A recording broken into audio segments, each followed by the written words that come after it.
আসসালামু আলাইকুম। সবাইকে শুভেচ্ছা ও অভিনন্দন জানিয়ে আমি আপনাদের সামনে উপস্থিত হয়েছি আজকে কিছু গুরুত্বপূর্ণ তথ্য উপস্থাপন করার জন্য। আর এই তথ্যগুলো আপনাদের জন্য কতটা গুরুত্বপূর্ণ সেটা আপনারা বুঝতে পারবেন যদি প্রথম থেকে শেষ পর্যন্ত সম্পূর্ণ ভিডিওটা দেখেন। যদি মনে করেন ভিডিওটা আপনার জন্য গুরুত্বপূর্ণ ছিল আর ভিডিওর তথ্যগুলো আপনার জন্য গুরুত্বপূর্ণ ছিল, তবে এই ভিডিওটা আপনি অন্যের জন্য শেয়ার করে দিবেন যাতে তারাও গুরুত্বপূর্ণ তথ্যগুলো জানতে পারে। কয়েকদিন পরপর যে বাংলাদেশে বিশৃঙ্খলা পরিস্থিতি সৃষ্টি হয়, সেই বিশৃঙ্খলা পরিস্থিতি সৃষ্টির পিছনে বা সেই অস্থিতিশীল পরিস্থিতি সৃষ্টির পিছনে কাদের হাত, কারা সেই পরিস্থিতি সৃষ্টি করছে, অর্থ কোথায় পাচ্ছে, কারা তাদেরকে অর্থ যোগান দিচ্ছে, বা তারা কোথায় বসেই বা এই বাংলাদেশের পরিস্থিতি ঘোলাটে করার চেষ্টা করছে, সেই বিষয়ে বিস্তারিত বলবো। এই চমকপ্রদ তথ্যগুলো শুনলে আপনাদের মাথাও বিগড়ে যাবে।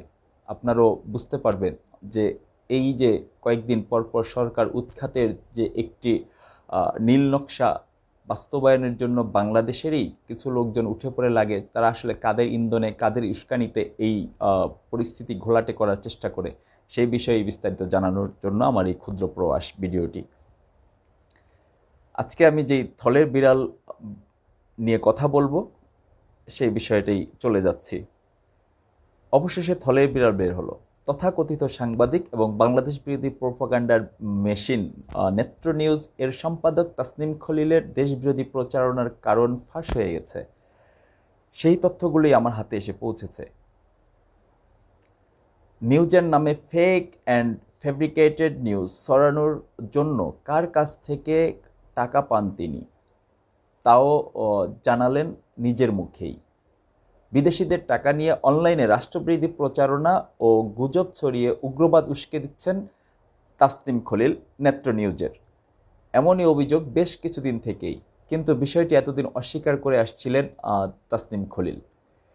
এবার নিজের সম্পাদিত আন্ডারগ্রাউন্ড ওয়েবসাইট নেত্র নিউজ এর ফান্ডিংয়ের বিষয়ে কথা বলতে গিয়ে তাসনিম খলিল জানান, মূলত বাংলাদেশ বিরোধী দলীয় জোট নেতা ডক্টর কামাল হোসেনের জামাতা ডেভিড বার্গম্যানের সঙ্গে যৌথভাবে তিনি পত্রিকাটি চালান এবং পত্রিকাটি চালানোর জন্য যে অর্থ, সে অর্থ দেয় মার্কিন যুক্তরাষ্ট্রের একটি বেসরকারি সংস্থা। সেই সংস্থাটির নাম NED, National Endowment for democracy.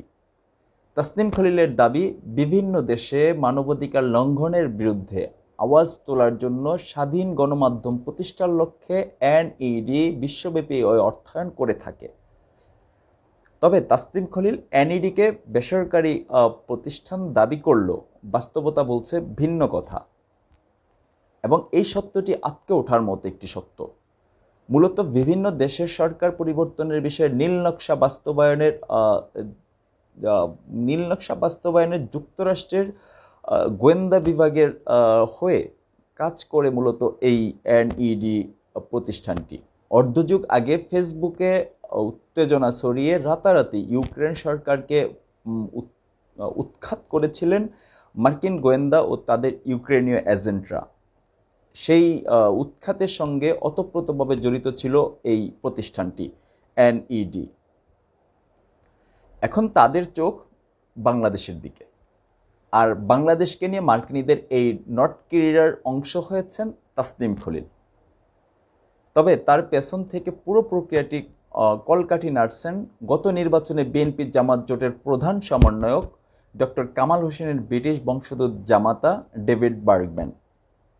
সম্প্রতি ঢাকা বিশ্ববিদ্যালয়ের শিক্ষক ফাহমিদুল হককে অনলাইনে দেওয়া একটি সাক্ষাৎকারে তাসনিম খলিল জানান, যুক্তরাষ্ট্রের বেসরকারি সংস্থা এনইডির অর্থায়নে 2019 সালে নেত্র নিউজ প্রতিষ্ঠা করেন তিনি। এরপর থেকেই পরিচালনার সার্বিক খরচাপাতি সবই দিচ্ছে এই প্রতিষ্ঠানটি এনইডি। এনইডি কি এবং কিভাবে কাজ করে, আসুন সেই ব্যাপারে আমরা কিছু জেনে নেই। এনইডি এর ব্যাপারে বিস্তারিত জানা যায় যুক্তরাষ্ট্রের গোয়েন্দা বিষয়ক বিশেষজ্ঞ এবং গবেষক জেফ্রি টি রিসেলসনের বই থেকে। তিনি জানান, এনইডি আসলে যুক্তরাষ্ট্রের গোয়েন্দা সংস্থার একটি আন্ডারকভার প্রতিষ্ঠান।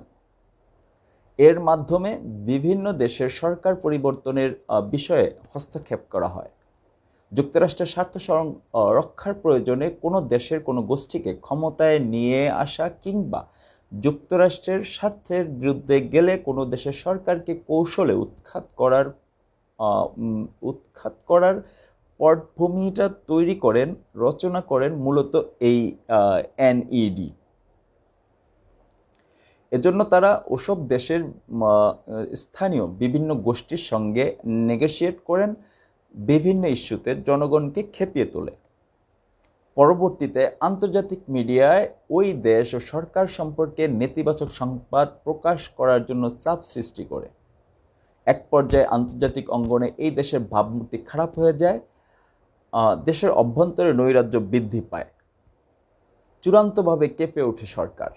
এভাবেই এজেন্ডা সেট করে, মাঠ তৈরি করে, স্থানীয়দের সামনে রেখে সুযোগ বুঝে হুট করে অভ্যুত্থান ঘটিয়ে কোনো দেশের সরকারের পতন ঘটায় মার্কিন গোয়েন্দারা।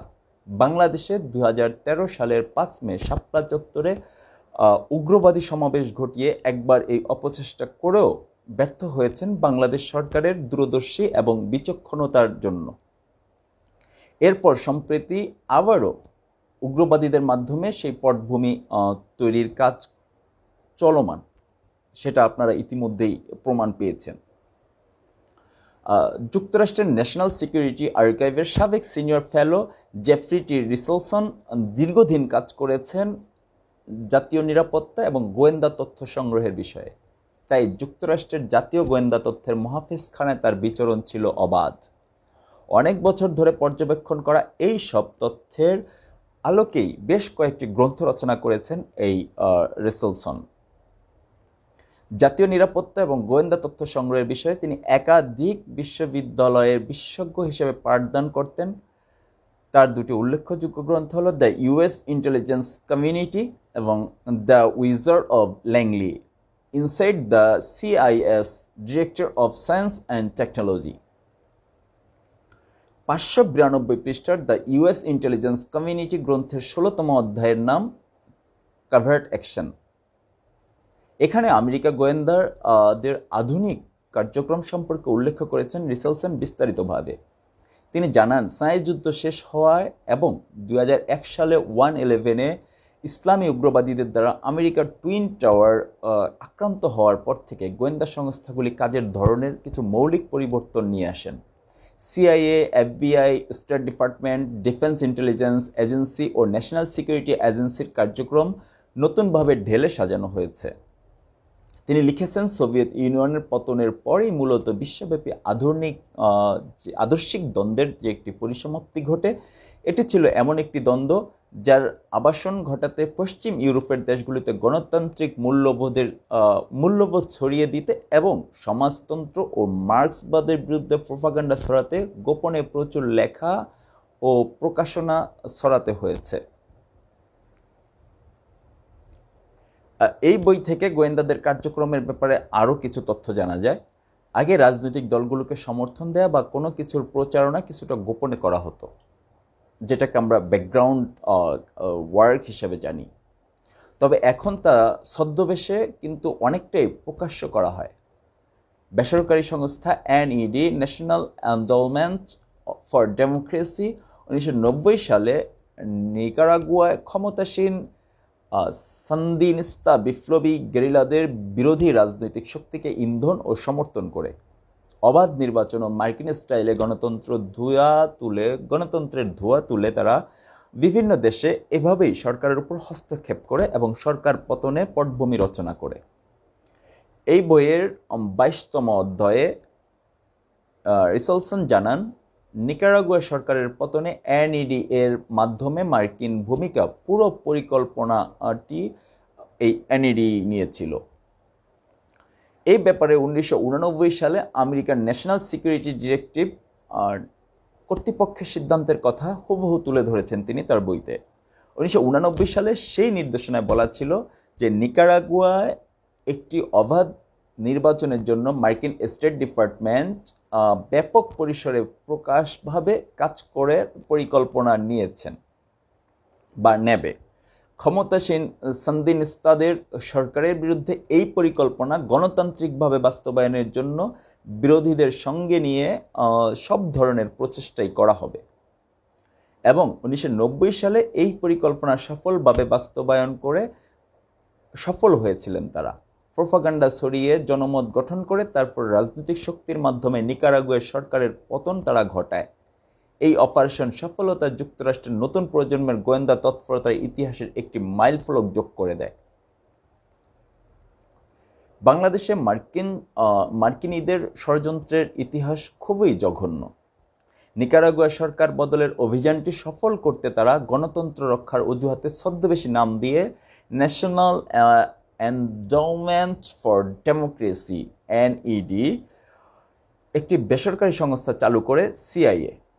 এই এনইডি নামের প্রতিষ্ঠানের মাধ্যমে নিকারাগুয়া প্রবলভাবে ক্ষমতাধর সাবেক বিপ্লবীদের সরকারের বিরুদ্ধে জনরোষ সৃষ্টি করা হয় এবং অবশেষে তাদের ক্ষমতাচ্যুত করে এই যুক্তরাষ্ট্র। গণতন্ত্র রক্ষার মুখোশ তারা একটি দেশের সরকার পতন ঘটায়। এভাবে গণতন্ত্র রক্ষার নামে সরকার পতনের জন্য ইন্দোনেশিয়া, ভিয়েতনাম, কোরিয়া, চিলি অন্তত 1 ডজন দেশে উগ্রবাদীদের দিয়ে সহিংসতা ছড়াতে মোটা অর্থ বিনিয়োগ করেছে যুক্তরাষ্ট্র। এর আগে 60-এর দশকের কথা যদি আমরা বলি, যে 60-এর দশকের শুরুতে ইরানে নির্বাচিত প্রধানমন্ত্রী মোহাম্মদ মোসাদ্দেকের সরকার উৎখাত করে পাহলভি বংশের রাজতন্ত্র প্রতিষ্ঠা করা হয়েছিল। এটিও করেছিল এই যুক্তরাষ্ট্র। এমনকি একটি পরিকল্পিত সামরিক অভ্যুত্থানের মাধ্যমে 1975 সালে আওয়ামী সরকারকে সরিয়ে দিতে মার্কিন গোয়েন্দাদের ন্যাক্কারজনক ভূমিকাও ভুলে যাওয়ার মতো নয়। সে সময় বাংলাদেশের প্রতিষ্ঠাতা বঙ্গবন্ধু শেখ মুজিবুর রহমানকে নির্মমভাবে, বর্বরচিতভাবে পুরো পরিবারকে হত্যা করা হয়। তার 2 মেয়ে শেখ হাসিনা এবং শেখ রেহানা বিদেশে থাকার ভাগ্যক্রমে প্রাণে বেঁচে গিয়েছিলেন। এ বিষয়ে কোনো সন্দেহ নেই যে যুক্তরাষ্ট্রের গোয়েন্দা সংস্থার অর্থায়নেই পরিচালিত হয় এনইডি, যে প্রতিষ্ঠানটি তাসনিম খলিল নেত্র নিউজের খরচ দেয় এবং নেত্র নিউজের মাধ্যমে বাংলাদেশ বিরোধী প্রচারণা চালায়। এজেন্সি ফর ইন্টেলিজেন্স ডেভেলপমেন্ট এর মাধ্যমে 1995 সাল থেকে গোয়েন্দা সংস্থাগুলো এই বেসরকারি সংস্থার পুরো খরচ বহন করে। মার্কিন গোয়েন্দাদের দেওয়া অর্থগুলোই আনুষ্ঠানিকভাবে ডোনেশন হিসেবে বিভিন্ন দেশের ব্যক্তি প্রতিষ্ঠানকে দিচ্ছে এই এনইডি, যাদের মাধ্যমে তারা ওই দেশগুলোতে সরকার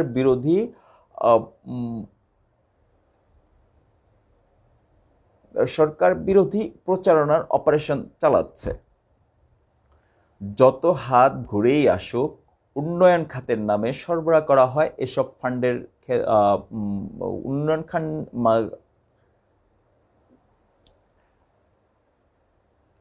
এই টাকাগুলো যত হাত ঘুরেই আসুক, উন্নয়ন খাতের নামে সরবরাহ করা এসব ফান্ডের ক্ষেত্রে যুক্তরাষ্ট্রের কংগ্রেশনাল অনুমোদন লাগে। সুতরাং খুব বোকা না হলে এই ফান্ডিংয়ের কারণ এখন যে কেউ বোঝে। তাসনিম খলিল এসব ফান্ডকে মানবাধিকারের ছদ্মবেশে ঢাকার চেষ্টা করে আসছেন বা করছেন, তবে এটি তার নিতান্তই একটি দুর্বল অপচেষ্টা। প্রকৃতপক্ষে মার্কিনীদের সাম্রাজ্যবাদ ও বিভিন্ন দেশের দখলদারিত্বের নতুন মুখোশে এখন এসব ফান্ড ও বেসরকারি সংস্থাগুলো। মার্কিন গোয়েন্দা বিশেষজ্ঞ রিসেলসন এবং মিশনের ব্যাপারে খোলামেলা লিখেছেন। এছাড়াও ডেভিড মার্পলস এর the Maidan revolution in Ukraine বইটি থেকেও অন্য দেশের অভ্যন্তরীণ রাজনীতিতে মার্কিন প্রকৌশলীদের হস্তক্ষেপ, মার্কিন এই প্রতিষ্ঠান এবং মার্কিনীদের কৌশলী হস্তক্ষেপের ব্যাপারে বিস্তারিত উঠে এসেছে। ইউক্রেন স্টাইল গুজব ছড়িয়ে হটকারিতা সৃষ্টির যোগাযোগের কৌশলটা আসলে কি, সেটা আমরা একটু জেনে নেই। 1990 সালে নিকারাগুয়া পরিচালিত মার্কিন গোয়েন্দাদের তৎপরতার পর এই পদ্ধতি মার্কিন গোয়েন্দাদের সবচেয়ে সফল অপারেশন ছিল ইউক্রেনের ইউরো ময়দান, কিয়েভ ইন্ডিপেন্ডেন্ট স্কোয়ার।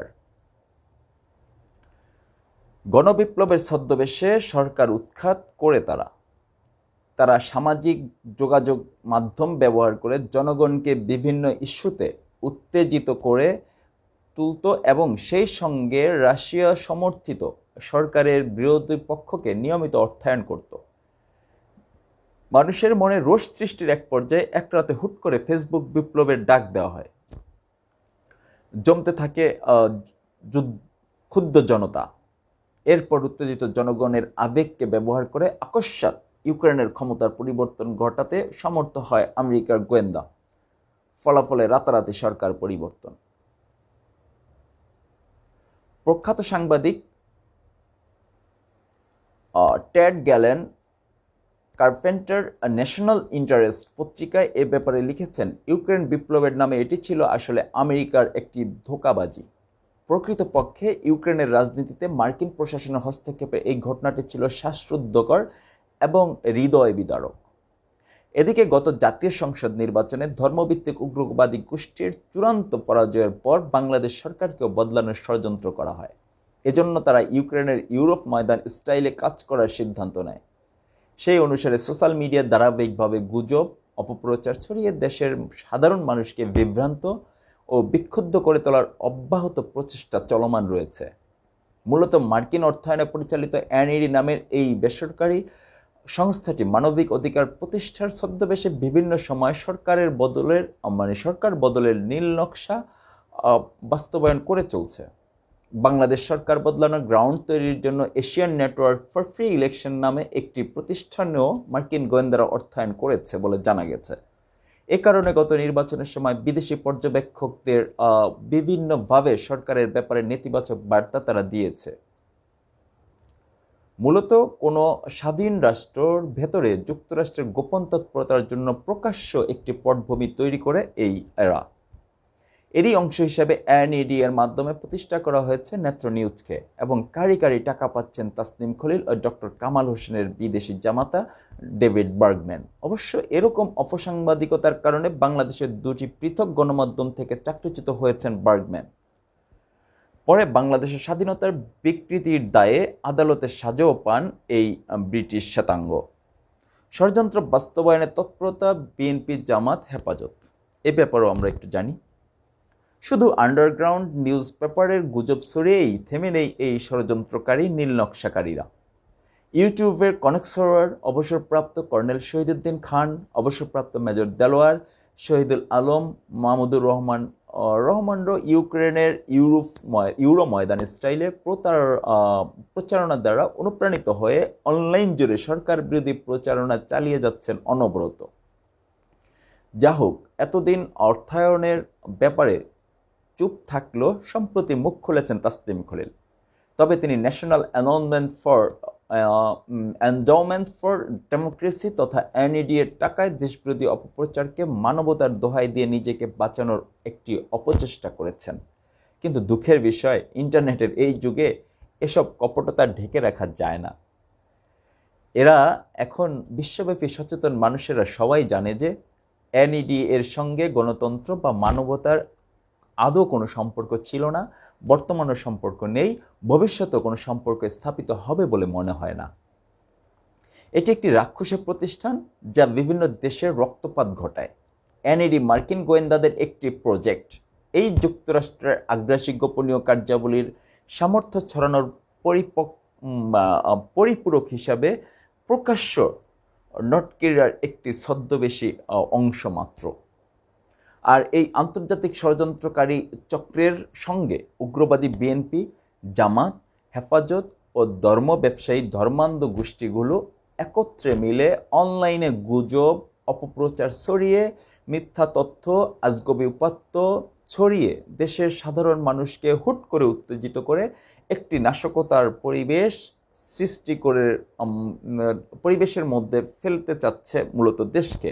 যার জন্য আমরা দেখি যে প্রতিনিয়ত তারা পান থেকে চুন খসলেই একটি অস্থিতিশীল পরিস্থিতি সৃষ্টি করার পায়তারা করে বাংলাদেশে। তবে দেশবাসীর সামনে ধীরে ধীরে এইসব হটকারিতা প্রকাশ হয়ে পড়ছে, যার জন্য এদের সফলতা আসে না, এদের নীল নকশার বাস্তবায়ন হয় না। তো এই ব্যাপারে বিস্তারিত আরও তথ্য পেলে আপনাদেরকে জানানো হবে। ততদিন ভালো থাকুন, সুস্থ সুন্দর স্বাভাবিক থাকুন, গুজবে কান দিবেন না, গুজবের বিরুদ্ধে সোচ্চার হন। জয় বাংলা, জয় বঙ্গবন্ধু। বাংলাদেশ চিরজীবী হোক।